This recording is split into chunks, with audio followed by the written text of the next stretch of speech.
Today we're going to cover the last part of section 9.2 on plants, which is called translocation.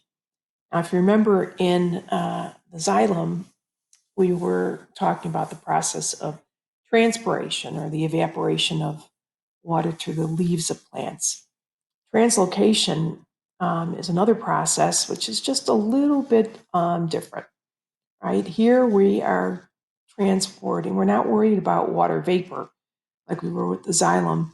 We're worried here about, moving those organic materials, those sugars and amino acids between the tissues, so going from the sources to the sink. So here we have the sources, down here we have the sinks. So we see that the water comes in from the xylem. Remember, that was a whole nother process.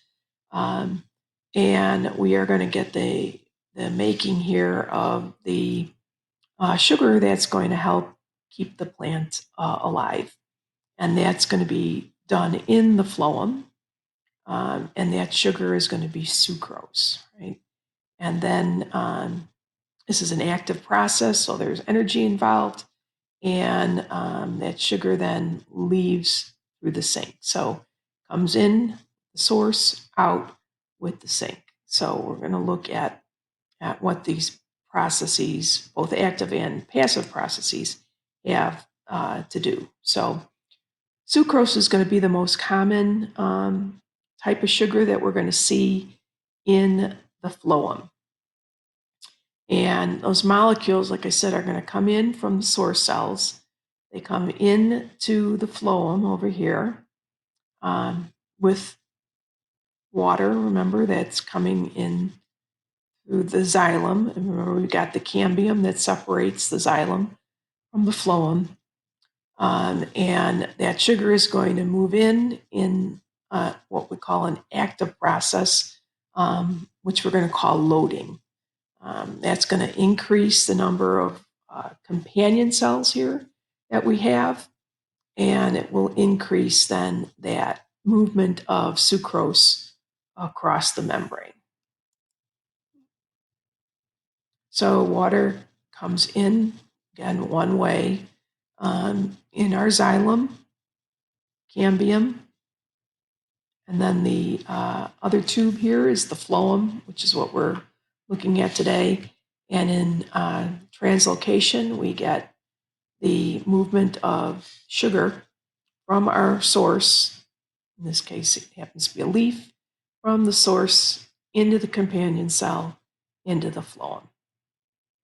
This is all done by osmosis. Remember, osmosis is the movement of water across the membrane from an area of high concentration to an area of low concentration. So we're going from high to low here. Now, we also said that the tubes here in the phloem are very rigid because of the presence of the cell wall, as well as the fluid that's moving through that cell. So the water is going to increase the pressure, and we'll see then an increase in the movement of the sap through the phloem.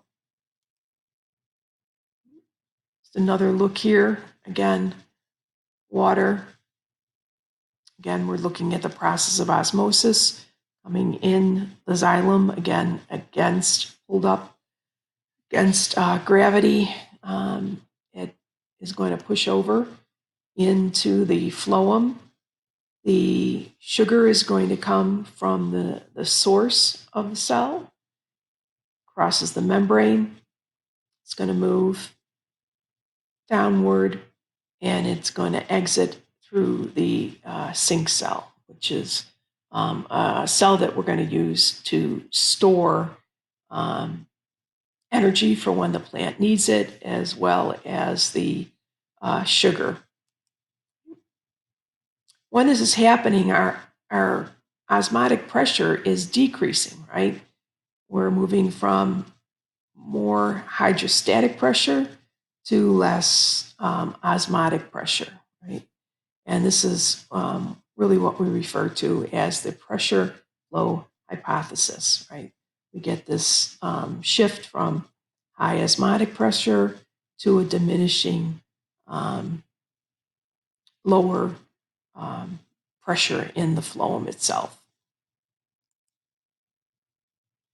Now, compared with other plants, you see an aphid here, phloem sap is very rich in nutrients, right? It's got lots of sugars, a lot of sugar in it, and also has a lot of amino acids in it.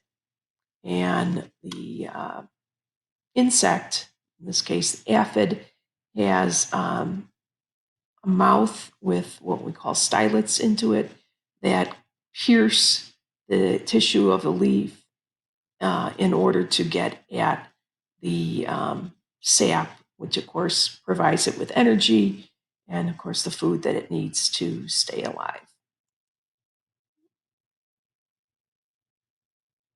Here's our plant here.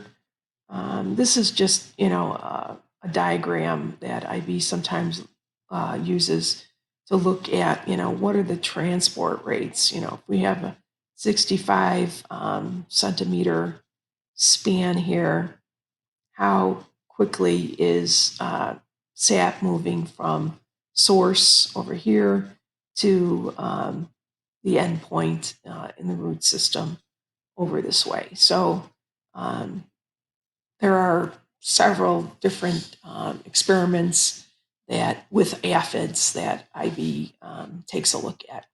And they're basically, looking at how quickly is carbon dioxide taken in, how quickly is sucrose made and synthesized. So just a couple of review questions. Make sure you're familiar with these terms. There's a nice video on translocation that you can also take a look at. So that's it on section 9.2, right? We looked at the structure of the phloem on Tuesday, and today, Thursday, we're looking at translocation.